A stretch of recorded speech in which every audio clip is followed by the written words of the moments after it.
why that is. I have him at 9. Oh, you have him at He 9? him and I, he him and I. Oh, excuse me, I didn't see it. So we both have him at 9, but Dan, you didn't move him at all. Me and Joey both dropped them at least 5 spots. So Dan, why did you not drop them? I can't budge the Birds because one, like when you're the champions, I feel like no matter what in the situation, like you go into the playoffs again is different football. The momentum that you could drive off of, we're going into the last two games versus the Commanders, and we're gonna play what an injured Commanders team. Is there a chance that we can split with them? 100% sure. You know what I'm saying? Gonna sweep. You said what? The Commanders are gonna sweep. That is a crazy take, Joey. They're I gonna get definitely, swept. we should definitely put $10 on that, Okay. Okay. Joe. But back to what I was saying beforehand, like the only games right now that I know like are big for me. Like, see, I want to see what the Chargers look like because to me that's a decent size AFC opponent. Then we play the Bills at some point, and we're playing the Raiders, which to me it's like that Raiders game is one of those games where it's like you play to a certain standard. And for me right now with the Birds, it's like they're in their head. Things like I said, is either the drama's gonna die or it's gonna continue to roll and just get bigger and bigger. This last game, like what's it called? We just couldn't get anything rolling. But now there's talks about is Patullo gonna go into the box now? Is he gonna stop being on the sideline? Are we gonna get a different play caller? But it's like those decisions are being made this week. So it's like I'm not gonna move him until it's one of those things, for example, where it was 2023, we made like drastic changes. I'm talking about having somebody else completely call Mm-hmm. the freaking like the whole scheme and The everything in defense between. and You know what I'm saying? But it's like we had a whole different man call the defense when the defense wasn't really the problem. Now it's the offense. Sirianni's called in the past. You know what I mean? When it was the first year when it was Shane Steichen and him, it was fraud. Sirianni calling the plays. And yeah, I know, Scotty. I know I know. I get it. Okay. But then the 2022 season, he comes up, and guess what? Shane Steichen calling the plays brings us to a Super Bowl. So it's like, it's for me for the offense to be having the issues.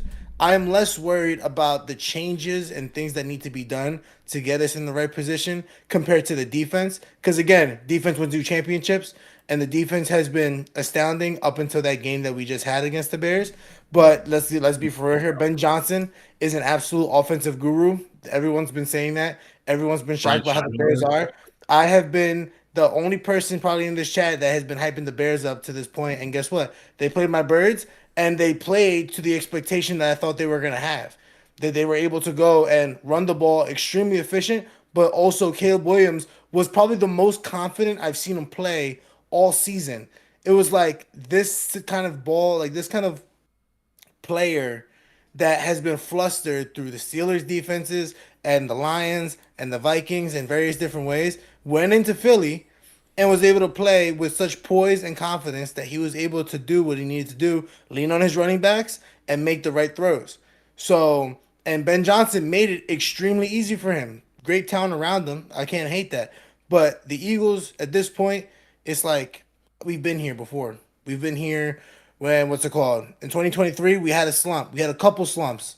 Nobody thought we were gonna make it to the Super Bowl. Then we found that we found it. We found one, two, 3 games stretch where we were cooking teams by 30, and then we rode it all the way to the Super Bowl. We still got a couple more weeks left, and I just got to see that personally. And I think to me, now we're playing against the Chargers. They don't have any of their tackles. Phillips and Smith should have a game. If Yes. they don't, questions are going to start, of course, brewing in my mind, of course. But the Chargers defense is still the Chargers defense. So, like, they're still pretty solid It's gonna be the defense. same way both ways. You guys don't have Lane Johnson. Exactly. All right. So now So you're saying you have more confidence that you guys have fixable issues like I still execution and think things of it's that way. every all this is still fixable. This is not like when it was the defense where everybody was getting flustered and linebackers left and right were getting hurt. We had Nick Morrow as our starting freaking what's it called middle linebacker. Our D tackles were getting hurt left and right. The corners were kind of like inconsistent beyond means. Like Bradbury was getting burnt 24/7. Our safety spot was getting alternated every other game. Like the only dude that was out there was Bayer 24/7 at that time during 2023, and our what's it called? Our small safety was absolutely like rotated 20. Like nothing was consistent throughout those years. But now it's like we still have those same players. Nothing's changing in terms of the roster. Now it's about the strategy, the experience, and who's really calling it. And Nick Foles brought up a good point. Patullo, throughout all of his tenure on the Eagles, has called plays from the box, being able to see the formation, being able to understand that now you're calling stuff on the sideline. That's a different. I'm talking. That has to be a different form of experience and comfortability. I'm not even bullshitting. That's like straight up for real.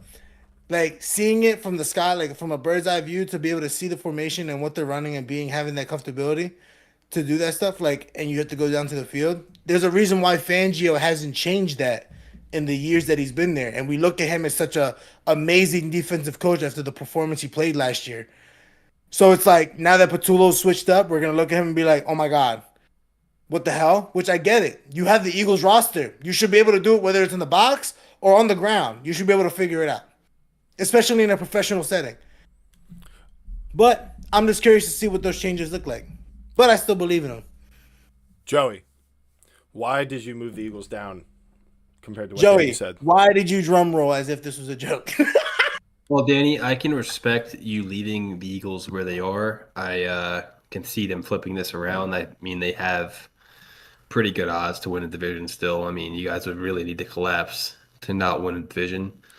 And I feel like this offensive coordinator thing is a little bit overblown, I think, when you watch the game. Oh my God, I know. I know what you're gonna say. A lot of guys There was do. about 3 or 4 plays where I'm not lying to you. 2 or 3 guys were open. And Yes.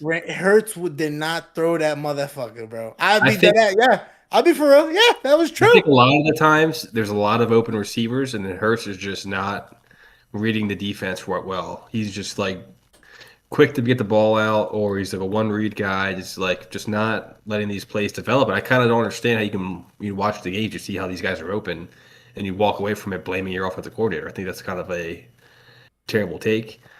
But yeah, I mean, I respect the Eagles enough to keep them on my list. I don't have Dallas on my list, so they are my number one NFC East team. So yeah, I mean, but just to add to that, day, like you know, Scott had the Eagles top four team. I guess I did too, and he dropped them all the way down to 9 after a little 2-game skid. But what doesn't make sense to me is how the Kansas City Chiefs keep recirculating in this top 10 list. They are 6-6 and so far down on the playoff bracket for the They AFC. actually, I saw a percentage, Yeah, Joey. If the yeah, Texans beat the Chiefs, it's the over. Chiefs have a pretty much over. 12% chance to get to the playoff. This was this man's We're number not 2 talking team. about. We're not talking about the Chiefs right now. Yeah, but we'll can get come there. around. We'll get we there. can come Joey, we'll around to get the there. Chiefs. We'll be back. We'll be back We'll to come this, Joey. back. Remember this. Hold this, because I got ish for that Hold too. on to it. We got to focus on the Eagles, and I will say I see what both of you are saying.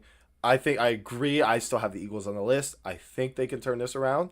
Depends on a lot, though. It's depending on a What lot. game do you think is going to be? What game are you It's not a expecting? game. It's when Lane Johnson comes back because he gives I Jalen think Hurts this the Chargers cushion. game is a big game. It is a big I think game, it's- but I yeah. honestly, if the Eagles win the division, I don't really think most of the rest of this regular season matters because a lot of these guys who are hurt, that it's killing them that they're out, like Lane Johnson, it's like having him back. The splits with and without Lane Johnson over the past like 10 years for the Eagles quarterbacks is pretty insane, and it really goes for most quarterbacks. You lose your left tackle, things are not going to go as smoothly. He's And the it's right pretty clear tackle. with Hurts that he needs that, He's the just right like tackle. anyone else. Lane Johnson's right really tackle. good. If he can be healthy when he comes back, like 100%, and he's in the playoffs, I think they will be closer to a top 4 team. But the way Dallas looks right now, I think they look like a better team. And honestly, if the Eagles got Lane Johnson back, they would still just kind of be what they were earlier in the season. I think this version we're seeing of Dallas is better than what the Eagles have shown us all season. So, Scotty, by the way, Lane Johnson is the right tackle. excuse me, when you lose your best tackles, really what I should have said. But yes, that's kind of my view on that.